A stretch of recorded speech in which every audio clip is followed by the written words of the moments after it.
Hello, Maverick fans. Welcome to another edition of the Mavpuckcast. Thank you, as always, for tuning in. I am Jason, And I am John. and we are still here despite the results of this weekend because, good Lord, did that suck. It was a tough one. You predicted that we would get swept in the last podcast. I know, but I didn't think it was going to be like that. I didn't think it was going to be I like mean, that either. And I in really my did. head, I thought we were going to lose two close games. I didn't think we were going to get shellacked the way we did. This is a tough one, and as the season keeps going, and I texted you guys some of this stuff because I like to analyze record wise where UNO's at. Number one, we've only played 4 games this season. We're 13-8-1 overall, but we've only, or excuse me, 4 games on the road this season. We've only played 4 games away from Baxter Arena this season. Going into this North Dakota series, we played at Denver and we played at Colorado College, and we did well in both of those series. So you're thinking, this is our first trip up to Grand Forks this year. We were competitive with them at Baxter Arena a few weeks ago. You're thinking we're going to be solid going in. We're a good team. We're highly ranked in the country, and it kind of reminded me of some of the Maverick teams from like a couple years ago, where you felt like they were facing far too much firepower, far too much talent, and things just weren't coming together. They weren't getting any sustained pressure in the offensive zone. Um, it You was a know, I tough one. thought I thought we did really, really good in that first period of Friday night. Right. Like after that, I'm like, we're down, but we've got this. Like we're hanging with them. We've had opportunities. We've controlled play. We were out shooting them. I really felt like we were in it and we had a chance at that point in time. And I can't say in the 5 periods of hockey that follow that one that I ever thought that we were evenly matched with North Dakota again. You know, Right. and I think that there's a lot of factors that go into why that might have been the case. But I think moving forward, you look at this and you say North Dakota is just a better team. Right.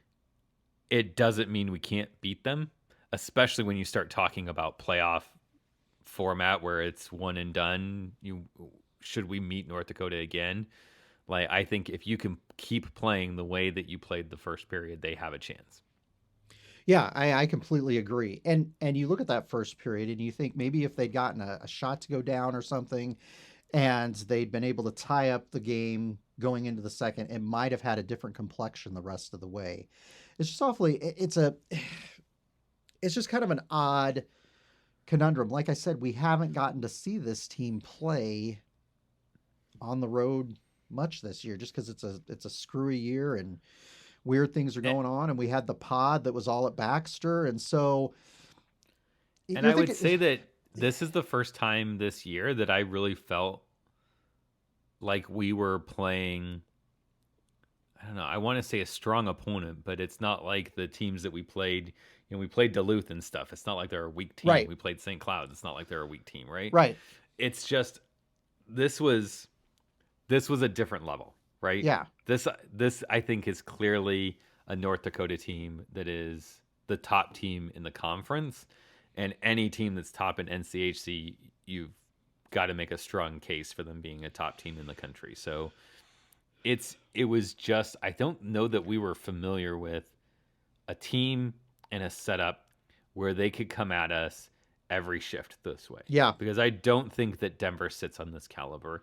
I don't think that Duluth, as good as they are, can roll 4 lines the way North Dakota's rolling 4 lines right now.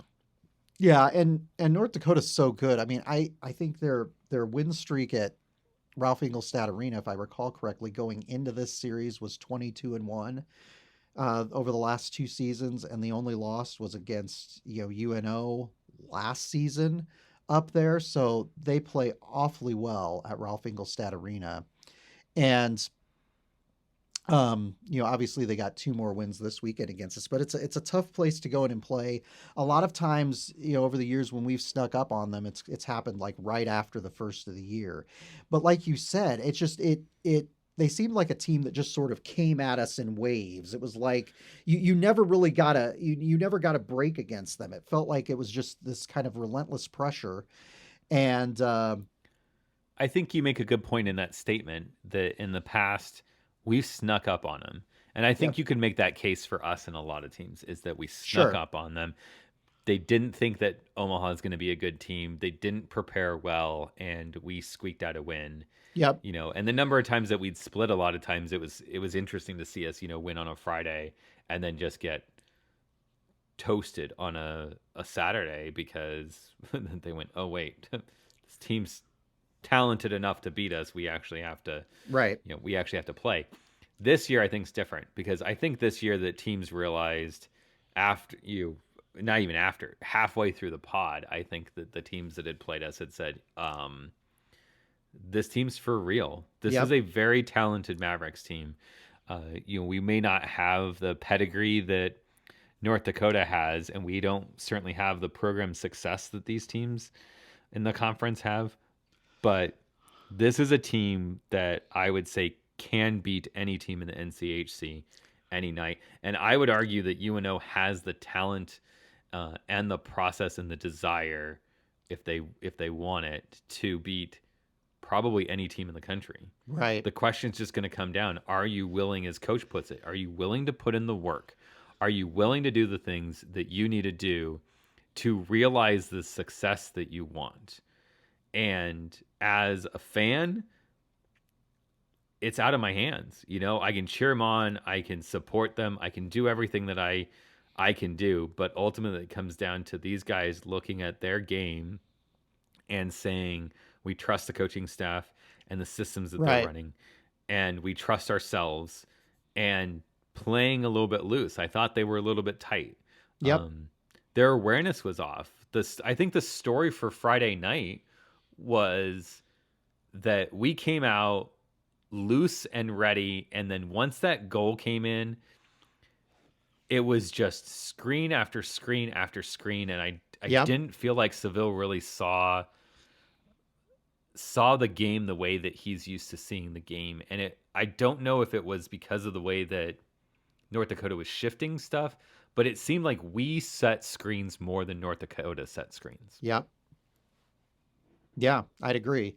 And I think, as you said, and this was a really good point, it's ultimately up to them. And playing a disciplined 60 minutes of hockey and not letting yourself get rattled when North Dakota fires one in from the point. And Right. it seems to go through two guys and, banks in there over, Isaiah Seville's shoulder or Austin Roden's shoulder. It's yeah, it's tough, and it's just incredibly difficult to talk about these kinds of games because trying to figure out what went wrong, especially in a hockey game, it's just hard to know. It's just that North Dakota is a really, really good team. And I think when you look at the teams that we played, and you mentioned this a few moments ago, when you look at the teams that we've played in the NCHC this season, we've played some really good teams, but I don't think any of them have the depth that North Dakota does. I don't think any of them have the firepower that team does, or the a lot of them have good goaltenders, but I just say the defensive play is really good on the team. The offensive play is certainly good. And look, we're a fast team and we're able to run up and down the ice with them. But in North Dakota, we've kind of met our match. They are the real deal. They're a terrific team. Bradbury has them going well. And but I was hopeful, even after Friday night, Jason, I was hopeful that we would be able to turn it around on Saturday night. Yeah, I don't know that I shared that because you knew that they were going to go into that night's game knowing that a win, And most they get the cup. likely a win, and they get the cup.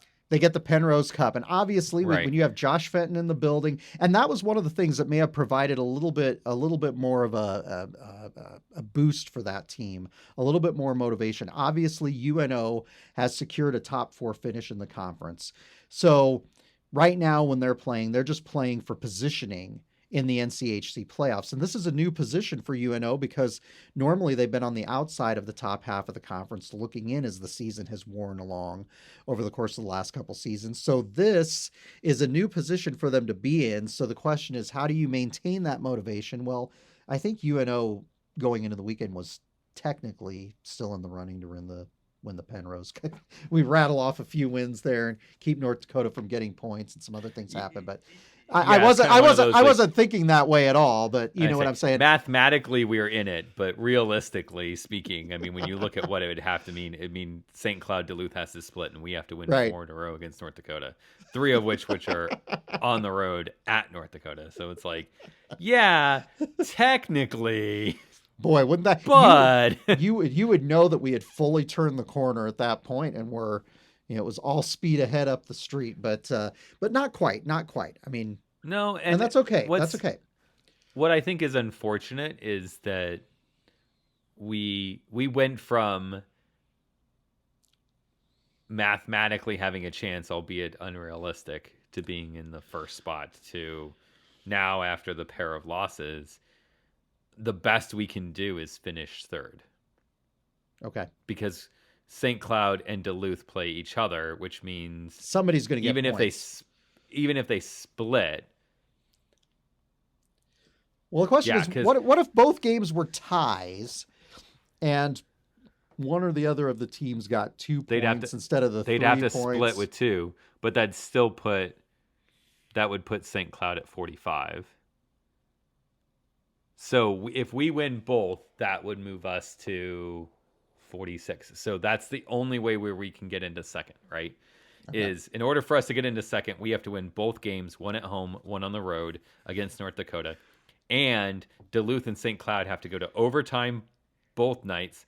Okay. And one night Duluth wins and one night St. Cloud wins.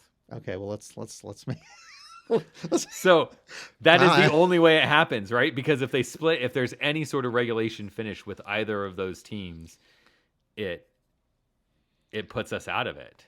Well, and that's interesting. So if we had gotten a split this weekend, which I thought we were going to do going into the series, that would create a completely different dynamic going into these final 2 games.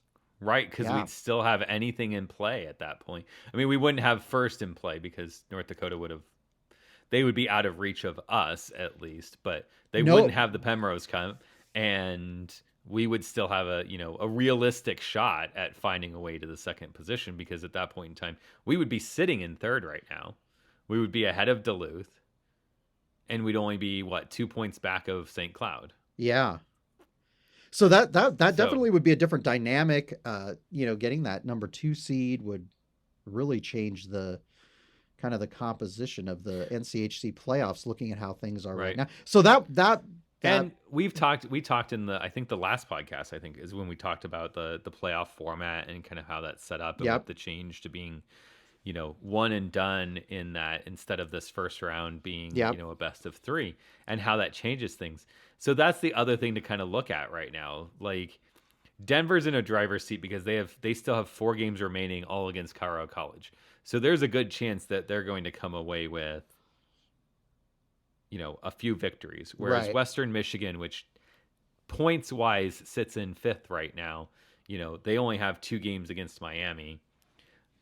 So Denver's looking at saying 3 of 4, and we've got ourselves a 5th seed, which I think mathematically is probably the most likely thing to happen, is that you end up, your bottom 4 ends up Denver, Western Michigan, Colorado College, Miami. That's, I think, mathematically, just not playing games and playing numbers, that's where I expect things are going to fall out.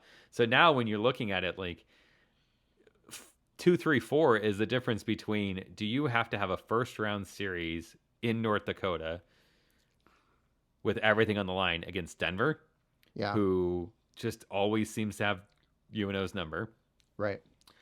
Or if you're in 3rd, now you're getting Western Michigan, which Western Michigan in the pod, I would have said yes, please. Yeah.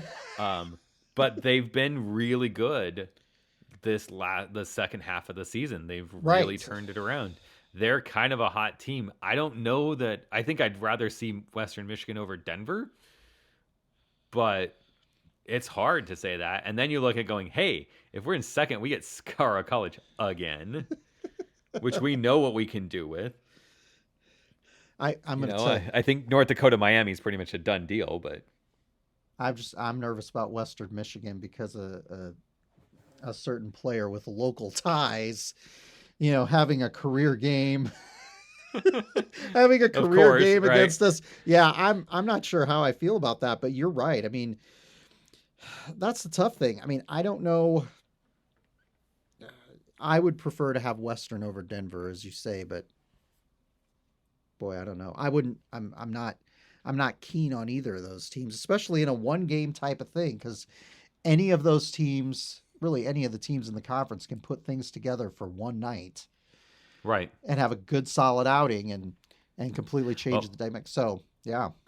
Going forward, my hope is that St. Cloud's the better team, proves that they're a better team, sweeps Duluth so that we don't have to find a way, and we just find a way to get a couple points.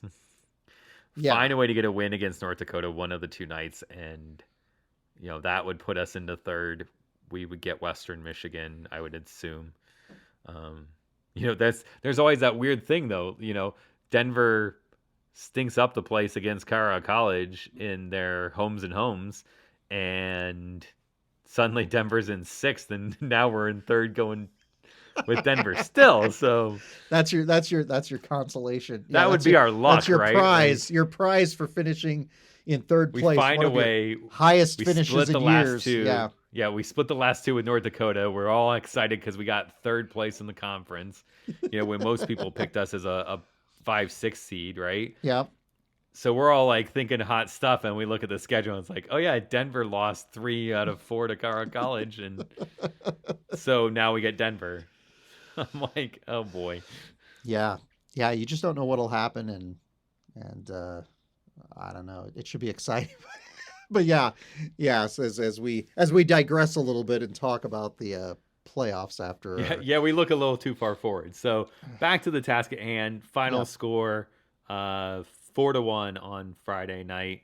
The lone goal for UNO comes from Tyler Weiss, who continues his strong play.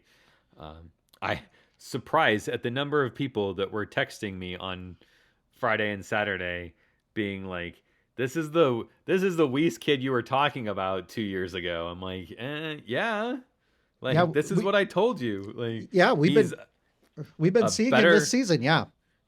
This is the guy that you said, oh, I remember last year someone was like, I can't believe he's a draft pick for the Avalanche. I'm like, yeah, you haven't seen him play yet, because he's got hands and he's got some good vision. And I think he's, especially that line with Ward and Primu. I mean, he sees it. He sees them really, really well. He knows their game really well. That line has been our best line night after night after night for most of the season since it's been together. I know we started without Ward on that line. And I think when Coach put that together, it was clear that line needs to stay together, right? We started to find some more. I thought Bremer had a good game too. Yep. Again, still coming off of his good weekend last weekend. He seems to have found a place with Conley that seems to work really, really well. Yeah. So a few bright spots on Friday, just unfortunately not enough of them. UNO, they were in penalty trouble too. That was the other thing I think both nights that really just killed them was you can't take the number of penalties against a team like North Dakota that you took. I mean, you took 7 on Friday. Yeah. Right. I mean, I know you've got a good penalty kill, but this is North Dakota. You just can't keep doing that.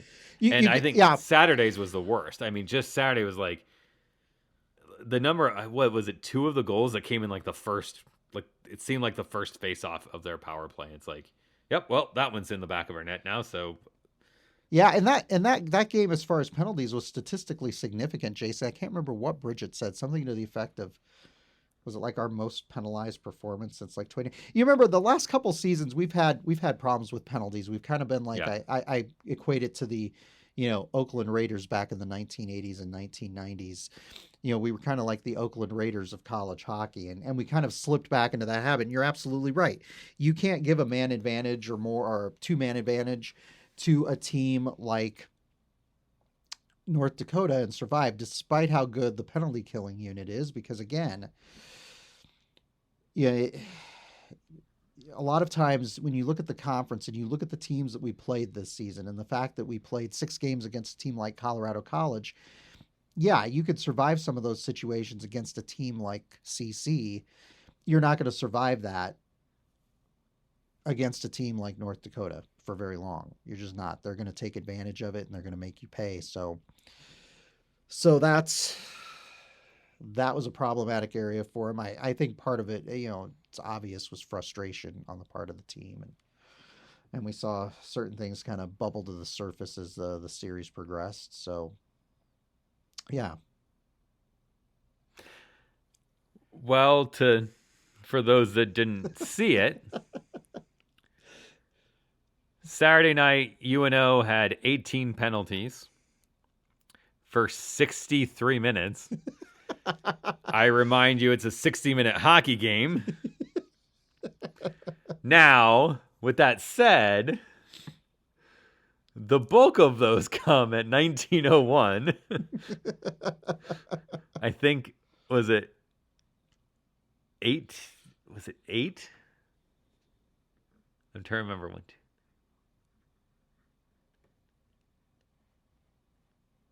It was. I just counted it. 18. Oh It my was 18. gosh. I was like, 18 penalties between the two teams, all at 1901. That was crazy. It was like, it reminded me of the old, like, we used to go to CHL game. It was a Central Hockey League. And Yeah. I mean, it was like lower than lower. I mean, it was basically glorified beer league hockey. But I used to joke that going to those games was, you went to a 20-minute hockey game, because the first period was a hockey game. They tried to score, they skated, you saw some talent, some good hits, and it was what you would expect from a hockey game. Right. Periods 2 and 3 were essentially the ice capades, but for boxing. Okay. I mean, yeah. It was just like every face-off someone was fighting, and I'm like,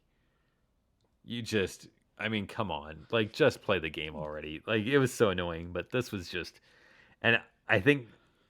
what started it was the cross-check that North Dakota threw on the face-off against... Wasn't it Abate that was taking that face-off? I think Pretty so. sure. Yep. Yeah. And of course, Abate's not going to stand for that, nor should he, because that was just... And I don't... Quite honestly, like, I didn't see the ref's hands up. So I don't think until Abate went after him, I didn't think they were calling the cross-check on the face-off. They were just going to let it go.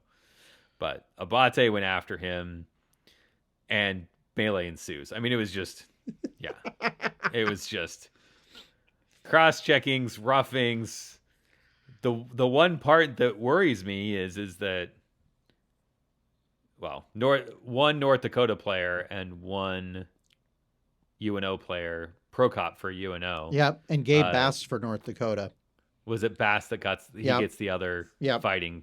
Yep. So fighting should be automatic suspension for the next game. Yeah. So, and I don't know what they're going to do, if the league's going to look at anything. Even some of the stuff that wasn't called, because there were some headshots that North Dakota threw that did not get called. And I'm sure that they won't go back and look at them because they weren't called penalties. And that's been, the NCHC's thing is if the refs in the rink don't see it as a problem, we typically don't go back and look at it. Right. Obviously, it happens every once in a while, but I just don't expect much from them. But I don't know what they'll do if they're going to toss anything else at either of the teams, especially considering they're playing each other. Right. And I think that's going to be the one thing is whoever we have as referees come Friday night when the teams come back to Baxter and play here in Omaha, you've got to expect that your leash will be very short. Yeah, I think there's they'll going to be be a lot of they'll be calling the game tight ticking. for sure. Yep, Yeah. yep. At least in that first period, just to send the message that, all that stuff that happened at the end of the last game is not going to happen in this game. So I'm going to call you for every little thing, and we're going to play that. So that should help us in theory. Skate faster, move the puck more, know that if the refs are going to call every little thing, don't clutch and grab and don't reach. Right. And let North Dakota do that. And, hopefully we get some power plays out of it, early on, and maybe we can find ourselves with a couple goal lead at the end of the first. Right. But if they don't do that, then who knows? This could get really get ugly. Yeah. Could get really ugly really quick. Yeah, that was. Yeah, there was three unsportsmanlike conduct. Oh yeah, I'm just saying this is the list just like never ends as I'm sitting here and looking at it on the box score. I mean, it's just roughing, fighting, roughing, disqualification, roughing. Well, I can say even before that there was Bass and Randall had the offsettings for unsportsmanlike conduct. Ness gets roughing and unsportsmanlike conduct. In a double minor. And a little bit before that, at 1859, you had, Bremer got called for holding, Conley for unsportsmanlike conduct, and then it was just boom, boom, boom, boom, boom. It was just like an avalanche of. I have to ask you on that one because I do not remember them saying anything about Conley getting a misconduct penalty, and I think it was just because. Yeah, there was the only one on the board was Bremer's holding. No, it was just it was. I didn't notice that either, and it was just. And obviously, this was at a point in the game. What were we down by? Were we down? What? We were down. Were we down? So we were that was all. They'd scored all 7 goals at that point. Yeah. Yeah. I mean, at that point, I'm just. I just sort of mentally checked out, and then all of a sudden, like I perked up, and then just like everything fell apart. No, so I didn't remember that either. And there was too much to process because I was worried they were going to have to, get a construction crew there and build a, bigger box for everybody that was headed in there, I told the girls here, I'm like, there's a minute left. Like everyone that you're giving penalties to is just going to the locker room. Yeah. Well, except for North Dakota players because they're going to come back on the ice in a couple of seconds. But the UNO players and stuff, like your night's over. You're not going to leave them in there. It was just figuring out, like they had gone to the review and stuff to say, all right, we've got to figure out who are we giving what penalty to. Are they getting anything more? Because, and that's the part that kind of frustrates me is that I don't remember who Abate was in it. Well, it must have been Bast, right? Was it Bast that Abate was... Oh, no, it wasn't Bate that got the fighting. It was Prokop. Yep, so Prokop and Bast. Yep. But whoever Abate was in with that got the cross-check eventually, he's the one that ripped the helmet off, which should have been a misconduct on its own, but didn't get called. And I still don't know how they don't call that when they go into that, because he clearly grabs the face mask and rips his helmet off while they're in a tussle. So... They went to the review board and they couldn't even figure it all out.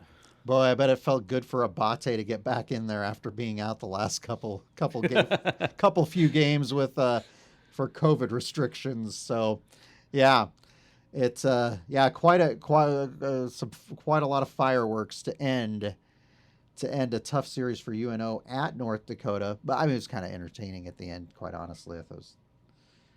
Considering how the game had went, at least we had something entertaining to watch there at the end. But you're always nervous because you don't like to see those situations arise, especially down the stretch, and especially as we were just talking about with points on the line and potential seeding on the line going forward. So you want to have a full complement of players going into next weekend, but emotions run high. Emotions run high in a series like this and between these two teams, which I know they're not natural rivals, and I don't know if they'll ever develop that real rivalry. But I tell you, if UNO ever gets really, really good and is up there at the top of the conference fighting for a top spot, it could become an even more interesting series than it's become if there's parity between these two teams going forward.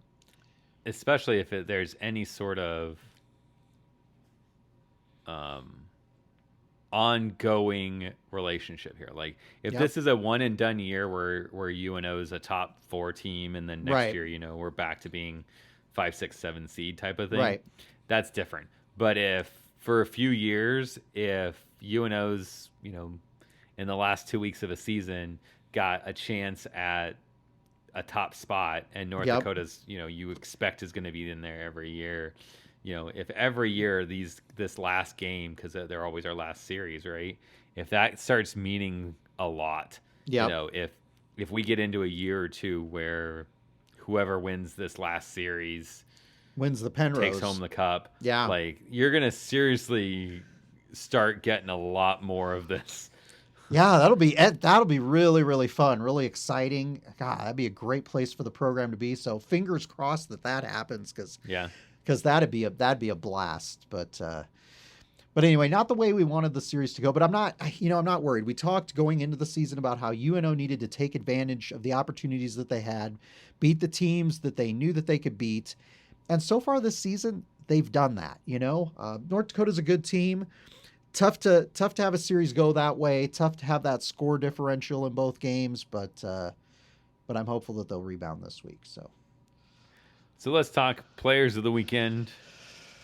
I kind of tipped my hat a little bit because I think I mentioned the guys that were on my list. There can't be very many of them after a 7-1, 4-1 loss, but I'm going to go first this week so that you don't steal the easy one, and I'm going to say Weiss. And I'll tell you, you were talking about how people had texted you about how this was the player that Jason was talking about, and what I would say is he's gotten, his game has evolved. He's gotten better. He's got a little bit more size. He's still a small guy, but he's got a little bit more size. And I think one of the big things is he's gotten away from doing all the cutesy stuff. You know what I mean? He's not, trying to dangle NCHC defensemen, in our offensive zone and try to do. It kind of reminds me a little bit of a player in the first year of the UNO hockey program, Andrew Tortorella, who was a small guy, who just had wicked moves on the ice, and could make defensemen look like idiots. His game has evolved. It's become a more controlled game. It's become a more disciplined game, and I just think that's really what's paying dividends right now. And his awareness out there, he constantly seems to know where the puck is, and he also seems to know where his teammates are, and that's a big issue, whether it's being able to sense that a rebound's coming and pop that thing in, or get the puck where it needs to go to one of his teammates. That's really how his game has evolved. It's better self-awareness on the ice. I think early on, especially that first year with him, Yep. like he tried to make moves and plays Yep. that set him up for something. Yep. And now it seems like when he does make a move or, puts the puck through a defenseman, makes him look kind of silly and stuff. When he does that, it's not necessarily to set himself up as Right. it is to kind of open up a lane or open up an opportunity for one of his teammates. And Less selfish it's nice play. to see him get goals, but he really is that proverbial setup artist. And I think he's starting to realize like that's where I excel and I can do more of that. And we've given him 2 guys on that line that are perfectly willing and capable and able to finish anything that he starts. And so now he's starting to kind of just, take control the puck more too. Some of his moves and stuff were a lot of times putting the puck to space and then trying to get there. And, the defensemen are big. They're gonna play the body. They're not gonna, try to rub you off. So, it's playing into his style, I think, a lot more this year than we've seen in previous years. So it's a nice thing. So I took the easy one. I got Weiss. You get to think hard now. I don't know who I'm picking. I have no idea. Didn't I pick Bremer? When did I pick? I picked Bremer last week for getting the hat trick, didn't I? I'm not going to pick him 2 weekends. Oh, you're probably right. Yeah. Yeah, I picked the easy players last week. I know. Pick the easy like the guy last 2 weeks, you picked the easy weeks. guy. That's why I took him this time. I'm tired of winter, Jason. I need vitamin D. I don't have a lot of brain power. So yeah, I've jumped in there and picked the easy one. And look, I would go with the guy who scored our first goal Saturday, Kevin Conley. But didn't that thing bounce off his chest? Isn't that the one? Didn't Proctor fire that thing in? Proctor fired it, and there was a lot of debate as to whether or not it was Proctor or Conley on the broadcast. And I guess the official score sheet says Conley. It looked like I don't know that I agree with that, but we'll see. Yeah, I don't think it flying, ricocheting off your chest, if that's what it did, is no. So let's give it to a defenseman. Let's give it to Kirby Proctor this weekend. There you go. Because Kirby Proctor's been one of our. He's been the last 2 seasons. He's been a really pleasant story for UNO on the blue line. He's one of those defensemen that has the ability to, put the puck where it needs to be. And he may not have a chance to get it next weekend. So he may not have a chance to get it next weekend. No, this is incredible. You took the one guy. You took that beautiful goal in the second from Weiss, which that's what. If before Jason edged his way in there, that's who I was going to pick, because I'm just taking the easy one. But I'll go with Kirby Proctor on the weekend. Kirby Proctor is one of those guys that I like watching him play. Seems like a really good guy, really good head on his shoulders. He was one of the recruits that I was excited about 2 seasons ago. I did profiles of all of our incoming recruits as they signed letters of intent. I've gotten completely lazy and I haven't done that, but Proctor was one of the guys. Played his junior hockey at Des Moines in the USHL. And so I've been impressed with him all season, and that was a great shot to take. And again, we were talking about that last week. Just wind up, fire, and see what goes in, and that's what it did. So, as far as I'm concerned, he had that goal, but it apparently banked off of Conley's chest and went in the net. So we'll go with Proctor on the season, and one of the great sophomore class on this team. And we've talked a lot about how important they have been to the team this season. And so we're going to take a little bit of I'm going to change up our routine here a little bit. Okay. Normally we'd have this oddball segment here before we talk about the next games, and I think we should talk about the upcoming games first, and then have that lead into a conclusion statement about kind of beyond this season, the future of the Mavs and what the team looks like in the future. So up next, North Dakota. Yeah, I'm assuming since we just have one game this upcoming weekend, we're just doing the one game. Yes. Okay. So this is it. it. So if you don't know, because of COVID and trying to plan out the season and home and homes and everything that they were dealing with, and wanting to have a buffer as a way to kind of move games around, the NCHC for UNO and North Dakota are split this weekend. So they will play here in Omaha on Friday, right? Right. And then the following week, we'll go up to North Dakota and play up there. And then the week after that, we'll go up to North Dakota and play in the tournament. So 2 games against North Dakota, but separated by a full week. So we will be back next weekend talking about one single game that you attend at Baxter and I sit at home and watch. The final home game of the season, and I'm pretty excited to go see it. One of the things that I would say is, you look at UNO this season, and obviously because we hosted the pod, UNO's logged a lot of playing time in Baxter Arena. We play 24 total games this regular season. When all is said and done after this Friday's game against North Dakota, we will have gotten to play 17 games in Baxter Arena.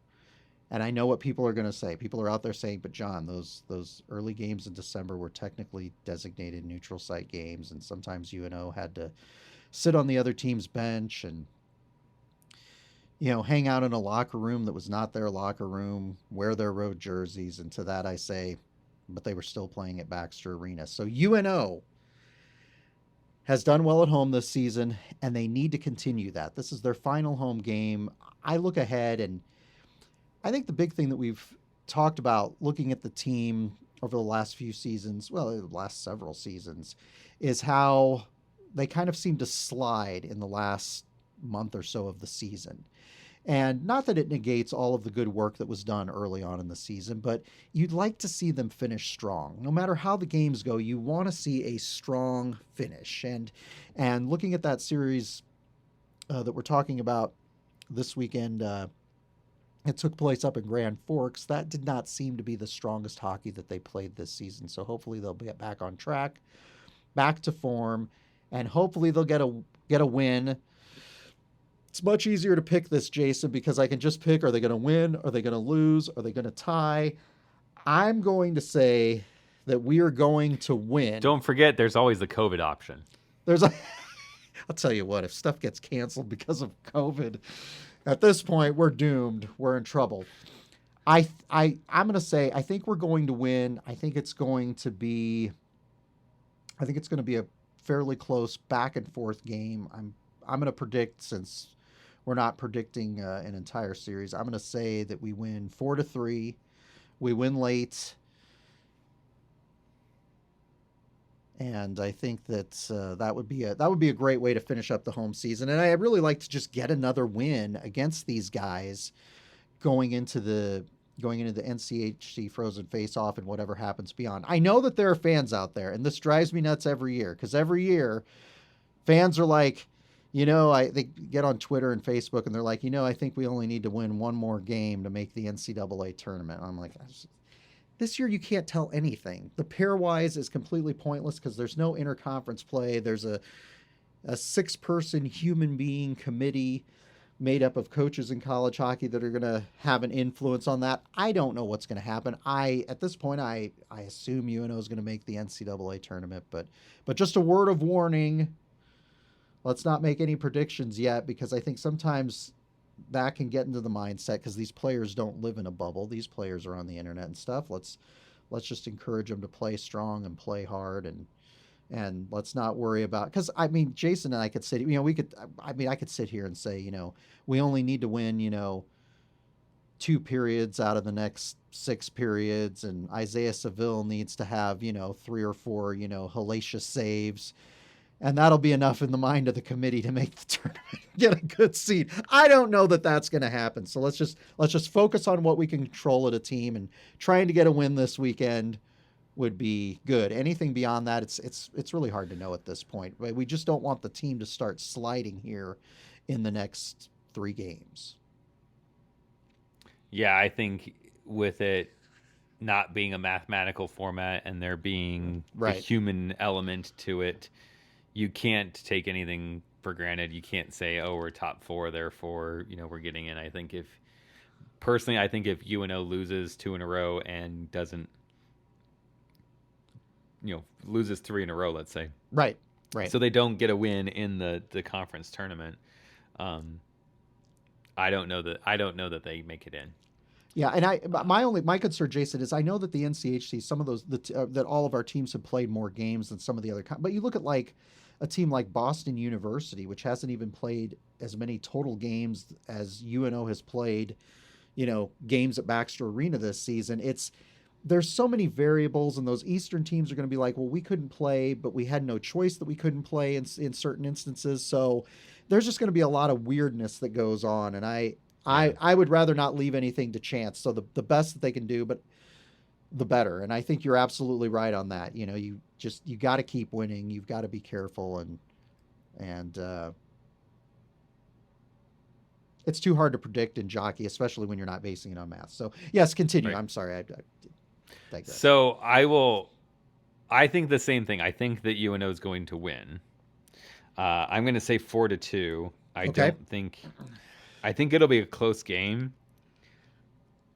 but I think that we play better at home. I think that we need a we need to loosen up. I think those games in North Dakota showed that, we're not, especially the first period, Friday night, we're not outclassed. You got a chance at this, and the guys will, come out with something to prove and play like they've got nothing to lose, and that's the way we need to play. Is just wide open. Don't worry about it. Just trust your system, trust what you're doing, and go out and have fun. And so, I think being back home will help. I think so too. And I would add to that, Jason. I think, now that North Dakota's locked up the Penrose, they've locked up first place in the conference. We know that if they make the NCAA tournament, they're gonna be the host school in Grand Forks. I mean, if they want to rest some of their starters this weekend in that lone game against UNO, I wouldn't have a problem with that. So North Dakota, if you're listening and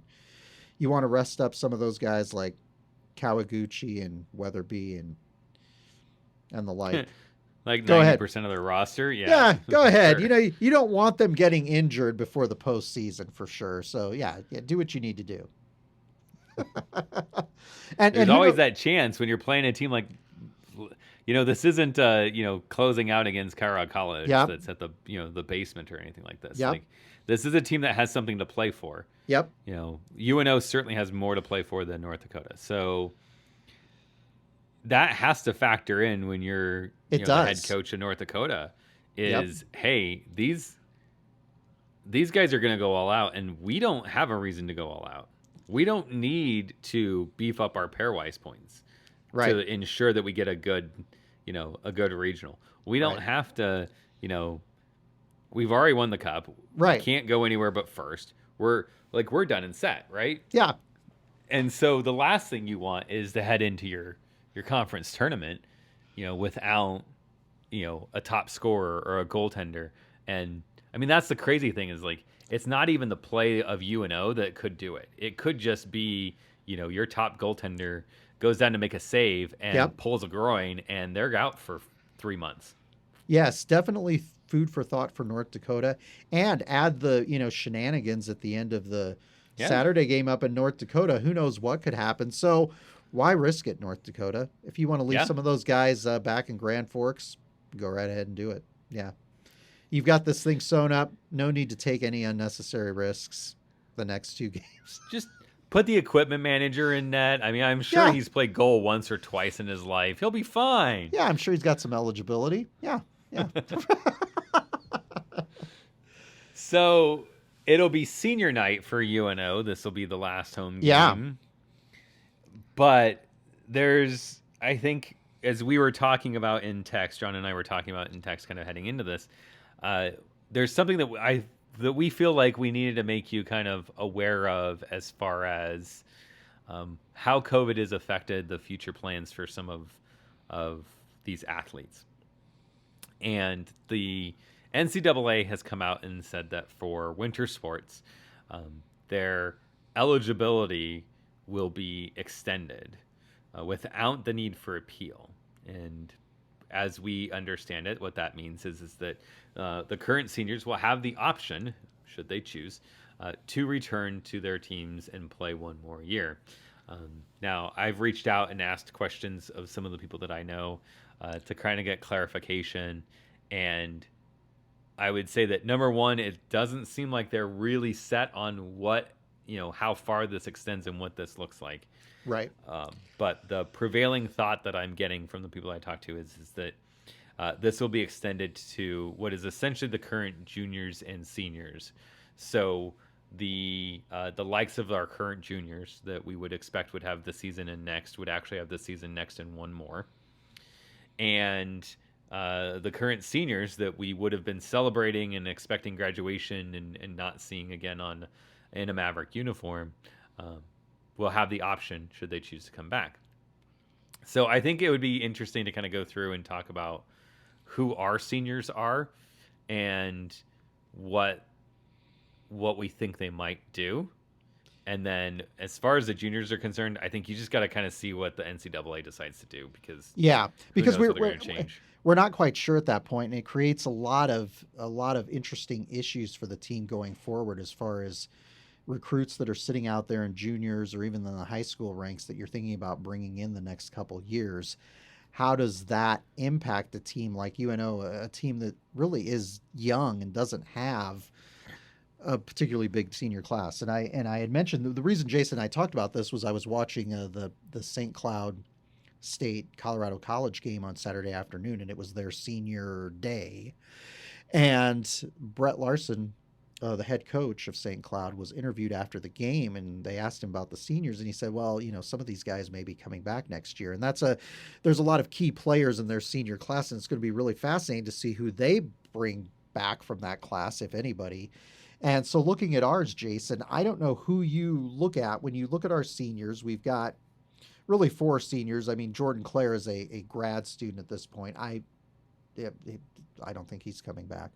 But you look at Nate Konepke, Kevin Conley, and Martin Sundberg, all three key players in the lineup. Do you think any of those players would come back? Do you think any of them would want to come back? Do you think the coaches would want any of those guys to come back?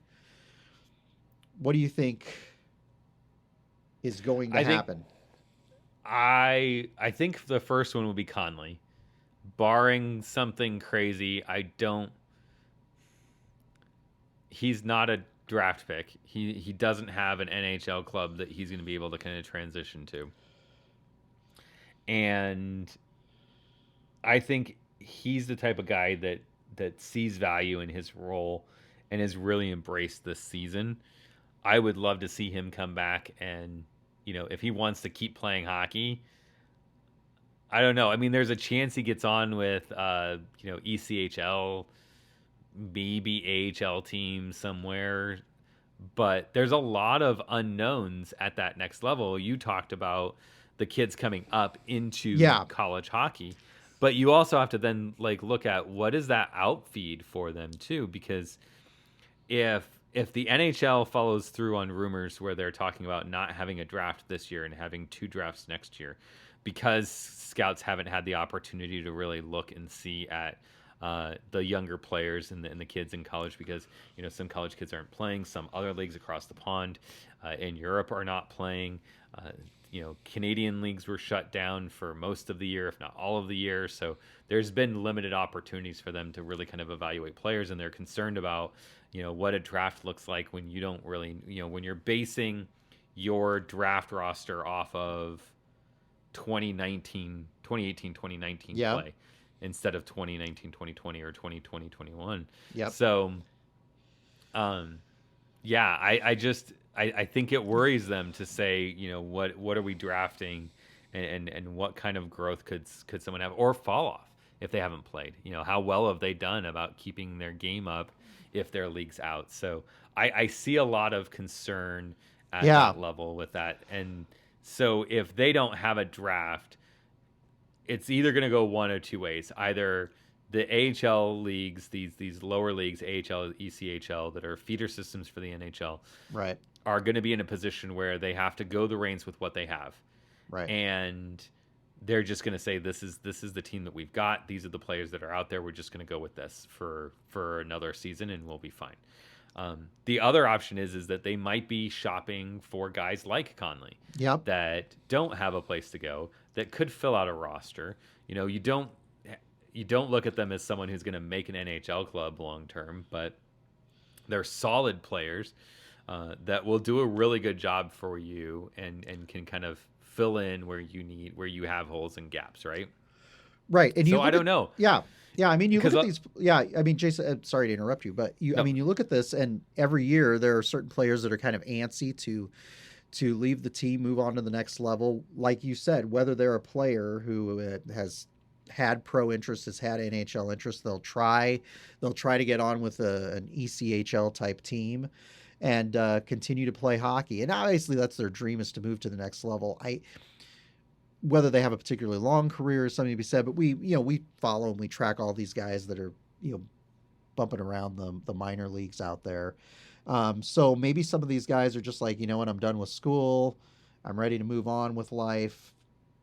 Tired of, dealing with academics, and I want to move forward. There may be some players though, as we will talk about, who might feel like they could improve they can improve their stock a little bit with some of these clubs, players who weren't necessarily drafted, but players who are like, if I can work on my game, improve my pedigree, have a breakthrough season, then maybe I can get on with an AHL club after next season. And that's where I think Sundberg sits. Yep, Is I would he agree with might? that. I worry about him, being from Sweden. Is he homesick and does he want to go back there or something? So that worries me a little bit. But with him, he's the classic, I think, example of what you were saying with, here's a kid who might just have been given a gift, right? You had a Right. good season. The guys, the scouts and stuff will look at it saying, hey, every blind squirrel finds a nut once in a while. So, we're going to write off a good season because everything with COVID and yada, yada, yada, right? Like laundry list of excuses as to why they don't want to give him credit for this year. And he comes back and does as good or better next year Yep. with the same club, with a good opportunity, guys and like and have built relationships with. You have another good outing, and now you've got 2 years solid performance to say, I'm developing, I'm growing into this. Just give me a chance and let me show you that I can do this. And maybe he ends up at one of those ECHL teams with an AHL bump, and he can see maybe some playing time at the AHL, and then you never know what happens. I've seen plenty of guys that have gotten an opportunity on an AHL club and have just stayed. And they Yep. were no names. No one had ever heard of them. No one knew who they were, but they found a role, they put in the work, and they got it done. And Yeah, and you look at I could see him yeah, in that position. you look at a former Mav, one of my all-time favorites, Jeff Hogan, who was a guy who was not a drafted player, who he had a few appearances in the NHL, but he made a career out of the AHL.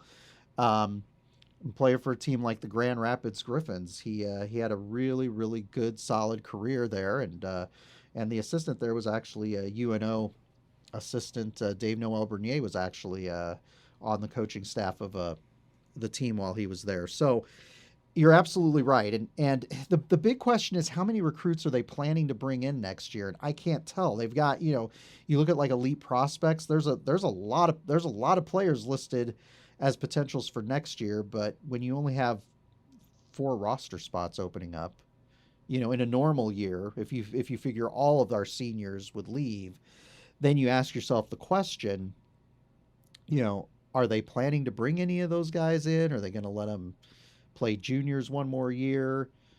Would that Are be they eligible to advantageous? play juniors one more year? Yeah. Yeah, I Because don't they may not know. even have eligibility. They may have to move up, and Depending on you their age, like, yeah. Depending on their yeah. age, you have a limit as to how long you can play. So, And what are they going to do? They're yep, looking at this saying, okay, well, I want to go play for Omaha, but they're not going to have a spot for me. And right, so maybe I'm going to go, I'm going to go sign on with Western Michigan or Miami or, go yep, play, I don't know, Merrimack or something, like yep, if I don't have a spot there, do I really want to go and put in all that work to get, a handful of games as a freshman? And do I even get will it even be a sophomore campaign for me? Do I just put in a handful of games as a freshman, take my dues, learn my stuff year one, and then get an opportunity? But, looking at the juniors and stuff, they've got to be asking themselves, what does this look like? And hopefully the NCAA comes out and clarifies their position as far as, are these juniors yeah, going to get an extra year as well? Because I think that's going to play into a lot of these kids' decisions on whether or not they want to take the step to college and which college they go to. Just looking at, where can I get playing time? Every hockey player wants to play. They don't want to be on a team and just sit on the bench or sit up in the stands and watch the game. right.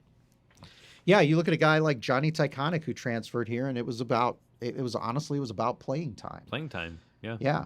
He wanted to play a more vital role on a team, and that's why he ended up in Omaha. And so I don't know. It's a bizarre situation right now, something we weren't thinking about having to deal with. And I don't know. I mean, I'll be honest with you, I would love to see Kevin Conley and I'd love to see Martin Sundberg come back. Look, if this team comes back basically intact for another season, that would be very, very exciting. And honestly, I'd enjoy having Nate Konepke back too. I don't want to, leave anybody out of that. But the question is, do they want to move on? And is it better for the UNO team in the long term to get some of those young players in? Because you look at some of those guys like Joaquim LeMay, who's a highly touted defenseman coming out of Quebec. Would he be ready to come in this season? I don't know. He'd be looks like he'd be an 18, 19-year-old, or do they want him playing in juniors longer?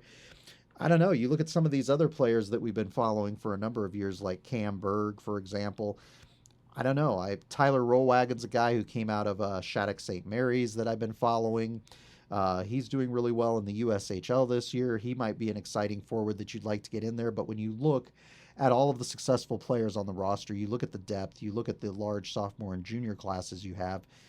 Maybe you want those guys to stay in juniors another year if they can, but it's always it's a nerve-wracking thing if you don't have those guys and have a letter of intent in hand. They could bolt and they could go somewhere else, as Jason says. You know, they a lot of these guys are ready to go. They don't want to wait, and it's an interesting chess game for the coaching staff. And I think the other thing that throws a wrench into what your plans are, that you just have to kind of say, you know, the cookies fall where they are, right? Right. We'll see how it plays out, but you know, what happens with these kids that are NHL draft picks? You know, if I'm an NHL team and I've got an AHL squad and I'm having to fill it out, you have to ask yourself, do I just bring in one of these guys that I've already got in the system to fill out my roster? Yep. You know, so do we end up keeping Conley and Sundberg, but we lose Weiss? Because Colorado says, you know, we feel like your development will do better at this point in Loveland with the Eagles than it will, you know, back at college for another year. I don't know if they'll say that, but I'm just saying, like, what about that? Vegas, Vegas with their goaltending situation and the fee that they have, the challenges that they have, and that with what they're doing at the NHL level and their AHL stuff is just kind of, it's dicey at best. I would not be surprised if they look at their AHL squad and say, you know what, we need a goaltender. I don't want to go out on the open market and find someone. We're not trading for someone. You know, we're not trading for a goaltender we're going to put in the AHL. You know, teams don't typically do that. So, hey, let's sign Seville. We'll bring him over. You know, he can run, you know, 60-40 split, so he plays 40% of the games in our AHL club for a year, and we'll start his development that way. Yep. That would not surprise me in the least if that kind of happened, specifically with Seville, but also, you know, Tyconic and Weiss, I think, are two that it's very possible, you know, since they are juniors, that it's just time the teams just say, hey, let's bring them in. I think Seville's probably the one I think that most likely happens to. Then Weiss, I think Taconic, just because of the NHL club that he's attached to. That's just what I look at and say, I don't know if that'll happen, but it could. And how does that change you? You know, now you're down a goaltender. You know, is Roden your number one? Do we have someone coming in? Yeah, no, it's an interesting situation, an interesting scenario. And speaking of Weiss, since you and I talk about him a lot on this podcast, we were talking about him a couple weeks ago, and I was looking up some of the stuff when he was drafted in kind of the early years to kind of see how that game has evolved. But one of the things that when he got drafted by the Avalanche, he wasn't expecting to get drafted by the Avalanche, but it was pretty, maybe he had no expectations. He was hoping, obviously, to get drafted by the Carolina Hurricanes, since he's from North Carolina. But one of the interesting things was he said the Avalanche have me on a 3-year plan. So as you mentioned, this is his 3rd year at UNO.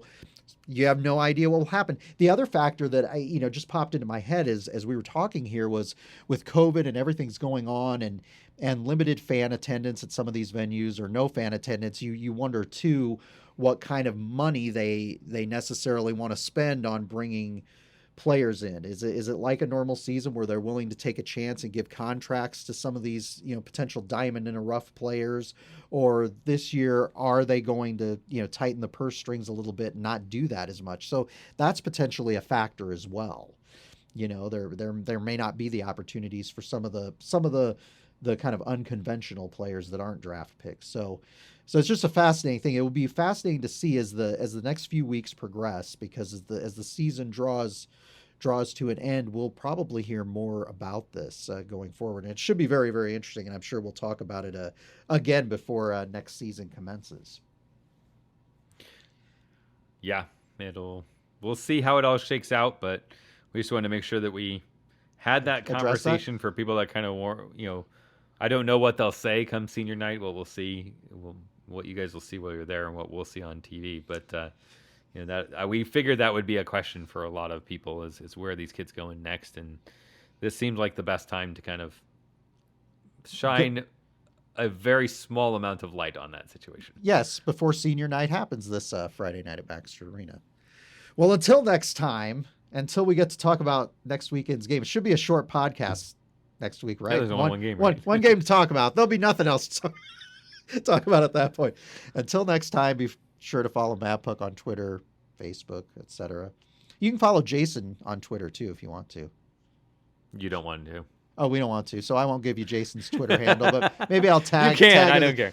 You can. I'll tag him this week. I'll tag him this week in the podcast post on the Mavpuck Twitter. So if you choose to follow Jason, you can. But looking forward to this last game at Baxter Arena. Should be exciting. I wish you and Jolene and the girls were there. And I understand why you guys aren't coming this season, but hopefully we'll be able to spend time at games with you guys next fall. So. Until next time, go Mavs. Go Mavs.